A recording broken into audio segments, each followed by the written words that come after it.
Welcome. This is an update video. I didn't want to post this on the main channel because I feel like it clogs up normal content. So let's just go through all the updates and questions that people keep asking me and wanting to know. And that way you can be up to date on what's going on. I'm not going anywhere. I might have clickbaited this video in some way. If I did, I'm sorry.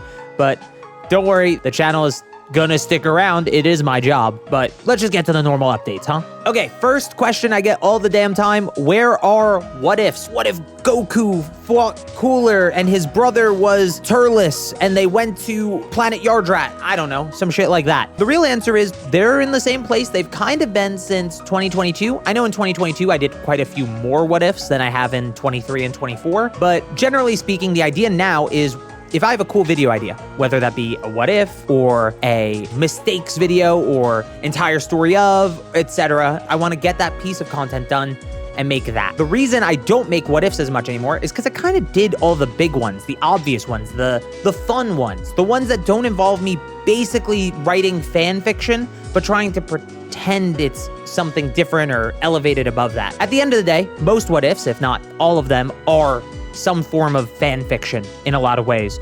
I know mine tend to be classified as more analytical and, correct to the series, but I think generally speaking, they are fan fiction.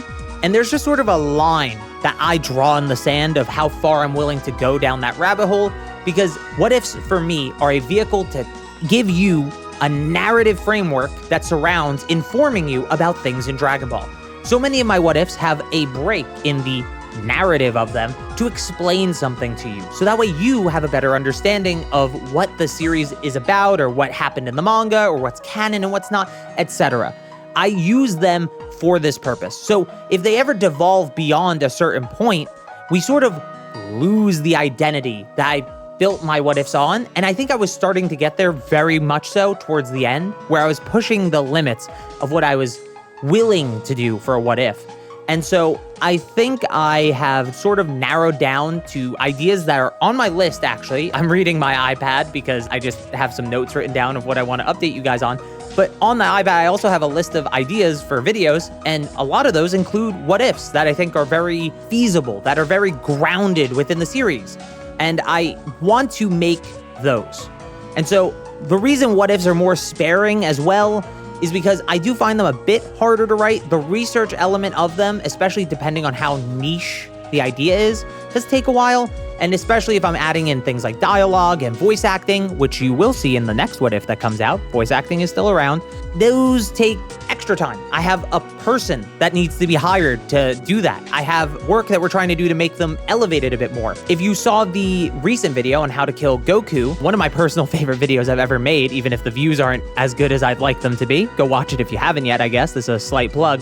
But that video has lip flaps, right? Lined up, synced with the Frieza voice that I did. Now, I edited that section myself entirely. Everything of the conversation between me and Frieza is all me. But I've shown my editors how to do that. And so the idea is that we're gonna have matching lip flaps on the VA in what ifs. Great, but that takes longer, okay? So every little thing sort of adds up in this sort of step ladder of ideas that we have. And I'm just trying to make sure that one, I can pay the bills. I have these editors that I want to be able to pay money. I have thumbnail artists. I want to be able to pay them their money. And I want to be able to pay myself to live. So I will point out this channel that you're on right now, entirely me. I'm not going to have anyone editing these videos, at least not unless this channel blows up in some massive way, which I doubt will actually happen. Even right now, the next video, as of the time of this recording, is a what if. It is a remake because some of my best ideas I did very early on and poorly, to be honest.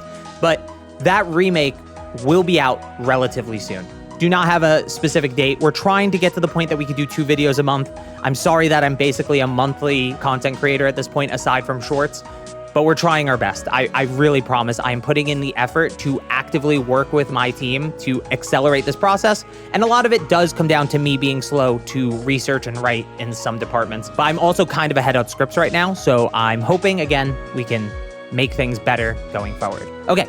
Next update. So a question I get a lot is, why am I on camera now? And that's even relevant to this. I'm on camera right now.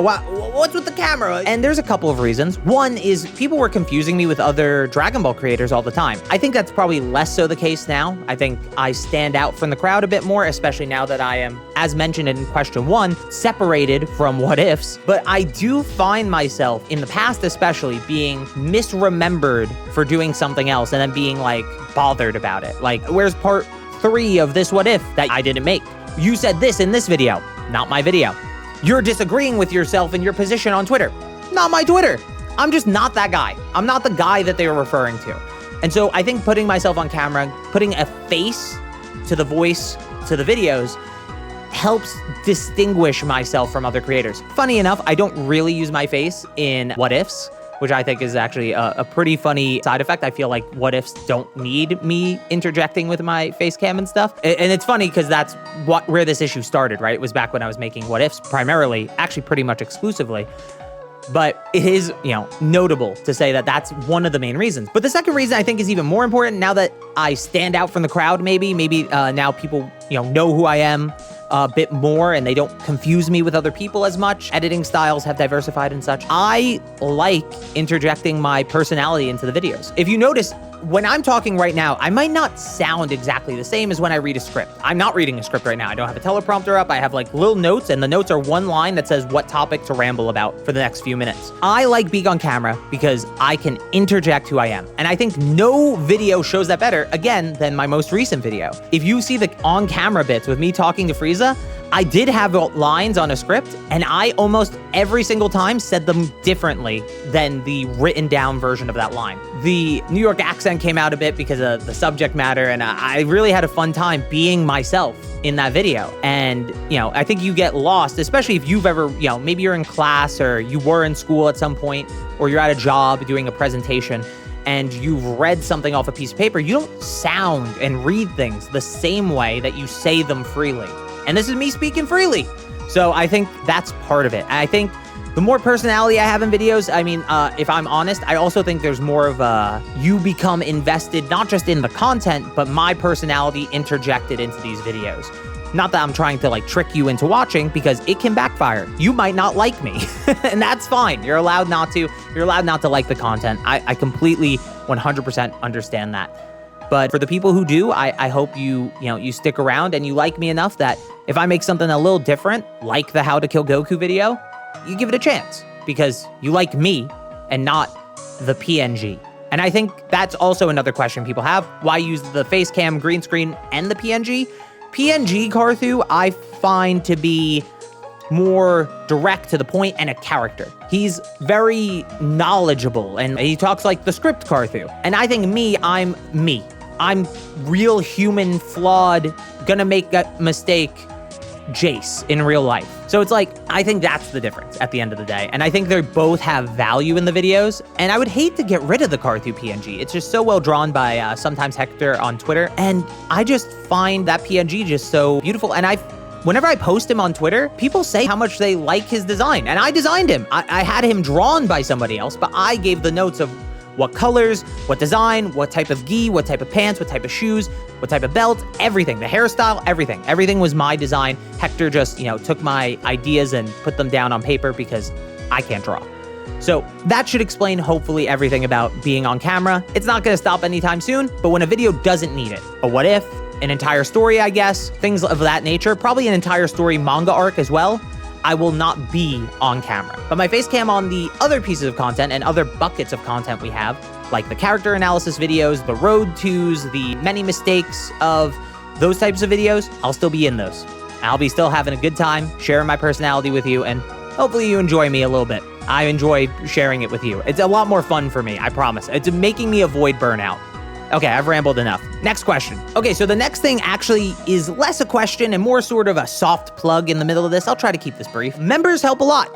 If you want to become a member on Carthu's Dojo, it's like the subscribe plus or the join button. You can become a member. It's only $2 a month, I believe. I believe my cheapest tier is $2 a month, and you have access to the monthly member Q&A. That's pretty much it. And sometimes I'll show a preview of upcoming videos in the members community tab. I try not to promote it too much because I feel weird asking for stuff like that, but it really does help, and it does make it so we can really focus on making the videos as good as possible, as opposed to having not only an internal deadline, because as I'm not posting a video, the revenue is going down because there's less views coming into the channel, but also we don't have to worry about adding a sponsor, which would also add a deadline, which would also make the video potentially worse. You guys have been great to the few sponsors I've had to take in the past couple of years. Those videos have performed tremendously. I'm very, very happy with how those videos came out. I will always, always, always try to do a sponsor segment as creatively as possible, because I think you guys deserve to at least have a good time watching me read a sponsor segment and get paid for it so I can mostly pay my employees with that money. I really do appreciate everybody who has watched those videos, but I would love not to have to do it. And if I don't have to do it, I won't.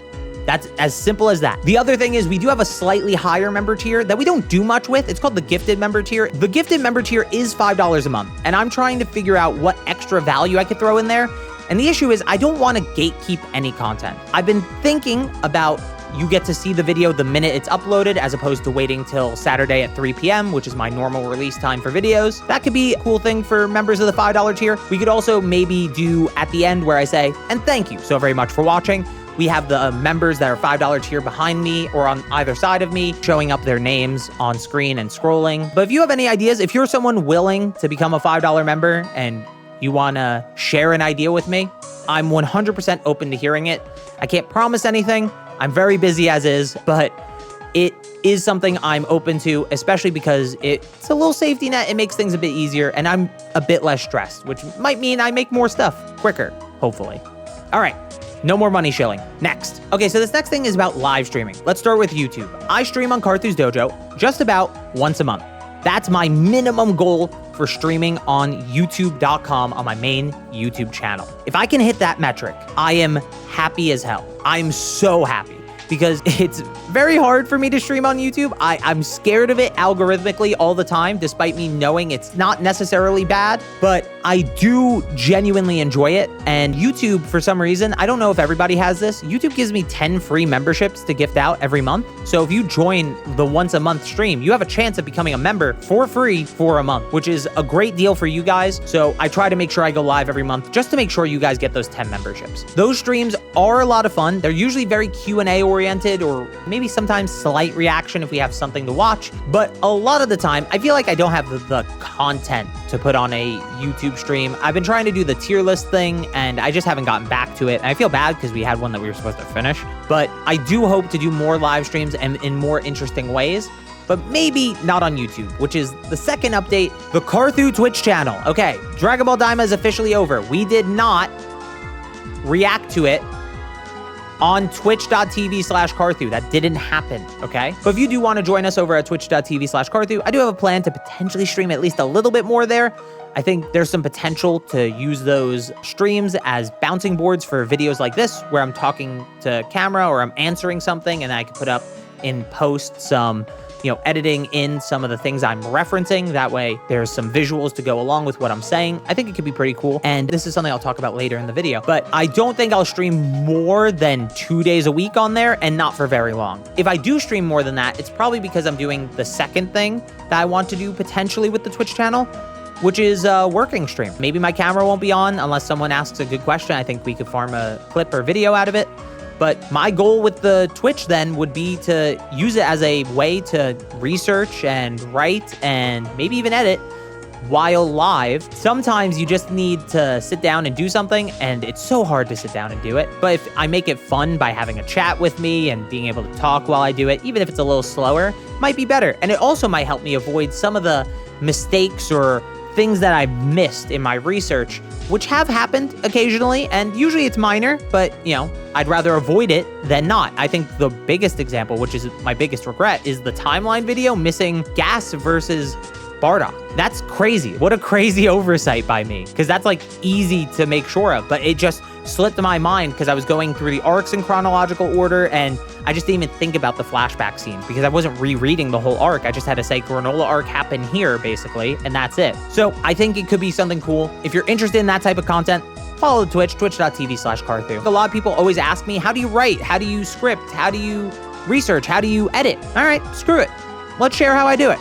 why not? But then we move on to the other streaming channel. That's right, I'm a freak. I have 2 Twitch channels. The other one is more so my main Twitch channel, which is funny, it has less followers and less viewers, is JaceOnline_. Now, JaceOnline_ is very simple. It is me being a variety streamer. A little bit of a Nintendo focus. We do some stuff that I like to think is creative over there, whether it be wacky tier lists with weird stipulations or, challenge runs or just any goofy shit we could think of that day. I just think it's a great time, and if you're interested in that type of content, I just want you to know it exists. I don't want to promote it on Carthu's Dojo too much. The issue with being the Dragon Ball guy is if you stream, people want you to be the Dragon Ball guy on stream all the time.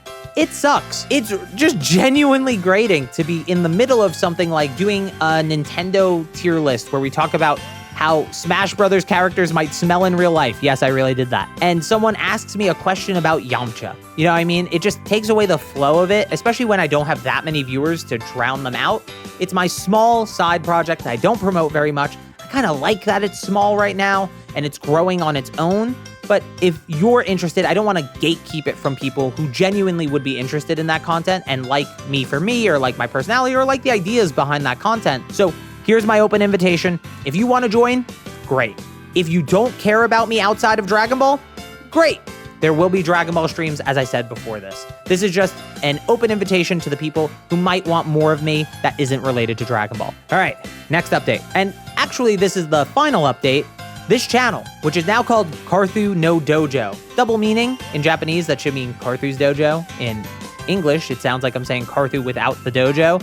Either way, it should get across the point that this is like a second channel to Carthu's Dojo. This used to be Carthu's Dojo Clips, but that sort of became hard to manage and not doing that well to be worth it. I think this has more potential because it's basically the topics I don't think are good enough for full dojo videos, but would be great to talk about and discuss and have a good time with. I do want this channel to be the place where ideas that I want to do, but don't think are worth the time and investment on Carthu's Dojo to go.